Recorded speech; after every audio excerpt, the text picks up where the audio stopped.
total middle amount is 10 years. Counting or not counting gang violence? Great. The September sun burned bright over Utah Valley University on September 10th, 2025. Students poured across the quad, drawn by a familiar sight, the bold white letters on a table that read, "Prove me wrong." Behind it sat Charlie Kirk, crisp suit, firm posture, radiating the confidence that had made him a household name in conservative politics. For years, Kirk had thrived on these moments, spontaneous debates, microphones capturing every exchange, cameras feeding the internet his next viral clip. This wasn't just another event. It was part of a national tour, where Kirk, then only 31 years old, had already become more than a speaker. He was the figurehead of Turning Point USA, the conservative youth organization he co-founded at just 18. For his supporters, he was a champion of free speech, a fighter unafraid to clash with the mainstream. For critics, he was a provocateur, a symbol of division. And on that afternoon, in front of a crowd that swelled into the thousands, both sides stood ready. The debate started as expected, sharp, witty, combative. Footage later showed Kirk taking a question about mass shootings, pivoting into his familiar defense of the Second Amendment. He spoke with conviction, dismissing critics who called for stricter gun laws. The crowd laughed, applauded, jeered. For Charlie, it was routine. Get comfortable. Bring the best libs that Utah has to offer. But then a sound that didn't belong. A crack. Not a microphone. Not a balloon. But a gunshot. Counting or not counting gang violence? Great. Students froze, confusion written across their faces. Then panic. Charlie reached for his neck, collapsing forward onto the table. The energy of debate turned instantly to chaos. Screams, rushing feet, the shriek of sirens not yet there. Cameras rolled, capturing the unthinkable. America's most recognizable conservative youth leader gunned down in broad daylight on September 10th, 2025. The shooter had chosen his perch with precision. The roof of the Losey Center, just about 200 yards away, a bolt-action rifle in hand. Witnesses later described seeing a figure in a dark shirt, sunglasses darting across the roofline before vanishing into the neighborhood. When police arrived, they found the rifle, spent casings, and live ammunition, including bullet casings engraved with provocative messages. "Hey, fascist! Catch!" Taunting Kirk as a fascist with a gaming Konami code mocking conservative ideology. Notices, bulges, OWO, "What's this?" Referencing a furry meme with absurd internet humor to provoke or troll. "Oh, Bella Ciao, Bella Ciao, Bella Ciao, Ciao, Ciao," citing an anti-fascist song signaling leftist or anarchist resistance. And if you read this, you are gay LMAO, a juvenile troll phrase to mock investigators with edgy online humor. The shock rippled instantly. Within minutes, social media flooded with frantic posts, shaky footage of students running, cries of "Charlie's been shot," the sound of chaos echoing across TikTok and X. News alerts broke within the hour. Charlie Kirk assassinated on campus. Who was Charlie Kirk? To understand the magnitude of this moment, you have to step back. Born in 1993, raised in Illinois, Charlie seemed destined for politics before he even knew it. At 18, he co-founded Turning Point USA, building it into a national force with millions in funding and tens of thousands of student chapters. He wasn't just talking about politics. He was creating an army of young conservatives. By his mid-20s, Kirk was rubbing shoulders with presidents. Donald Trump not only praised him, but elevated him into one of the most prominent voices of the new right. Kirk's podcast drew millions of downloads. His college debates went viral. He was as much a cultural influencer as a political activist. His topics ranged from criticizing woke culture and Black Lives Matter to staunch defenses of Israel and unwavering support for the Second Amendment. But it wasn't just his positions. It was his style, combative, confident, sometimes inflammatory.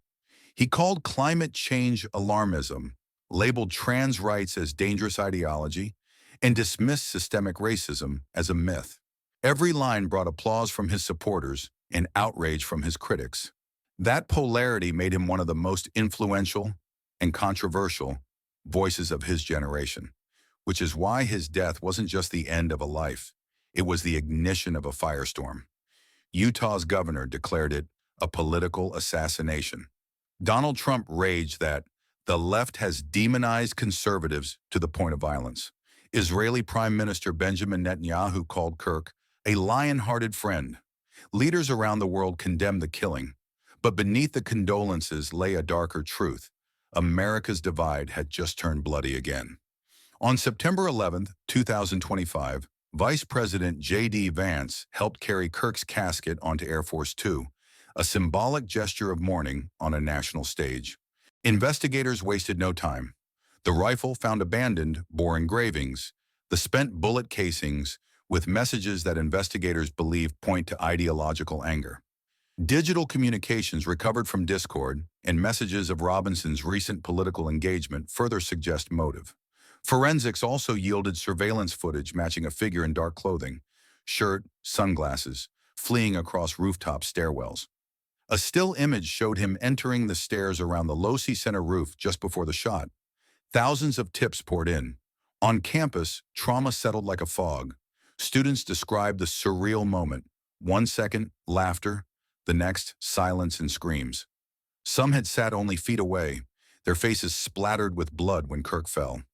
Counselors were brought in, vigils held, flowers piled at the debate table. The same place that had symbolized free speech now stood as a crime scene. For Kirk's family, the grief was immeasurable. His wife and 2 children had been in the audience, forced to witness the collapse of a husband and father. The image of his little boy crying out for him seared itself into memory, a human tragedy amid the political storm. The aftermath stretched beyond Utah. Across campuses nationwide, events were canceled. Security tightened. Rooftop access was locked. The open-air debates Kirk had pioneered suddenly felt unsafe. Free speech itself seemed under threat, not by censorship, but by violence. But perhaps the darkest ripple came online. Within hours, fringe accounts began celebrating the death, mocking his legacy. Others posted gruesome memes. Supporters, meanwhile, flooded timelines with tributes, calling him a martyr for free expression. The divide wasn't closing, it was widening. Legally, the case became a 2-pronged pursuit: state murder charges and a federal civil rights investigation. On September 12, 2025, authorities announced that 22-year-old Tyler James Robinson had been arrested and is held without bail.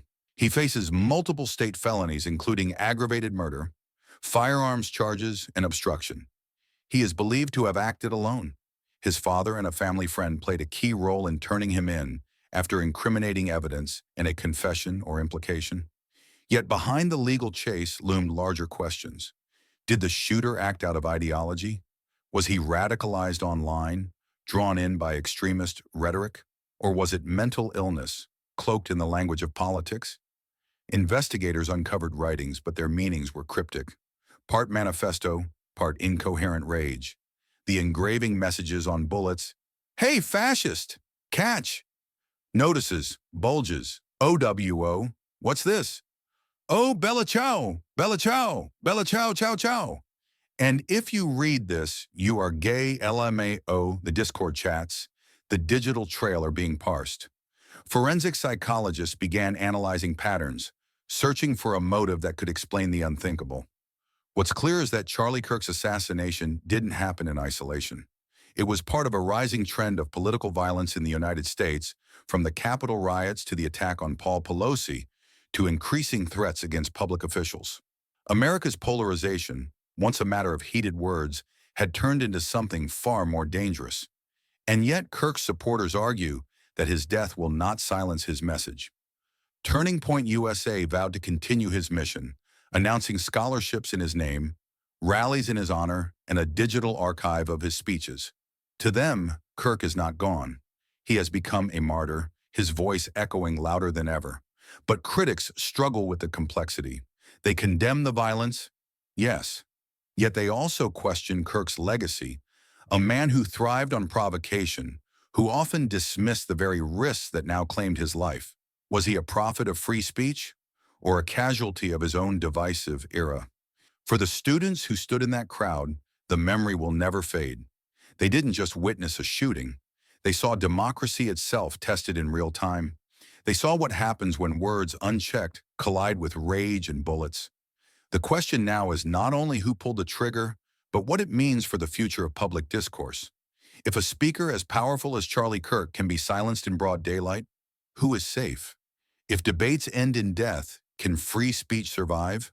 One shot, one life, one nation, more divided than ever. The assassination of Charlie Kirk isn't just a story about a man, it's a warning, a signal flare in the darkness of America's political storm, and its echo will be felt long after the gunfire fades. Subscribe and follow Red Tape Red Flag on all platforms, and don't forget to like, share, and comment.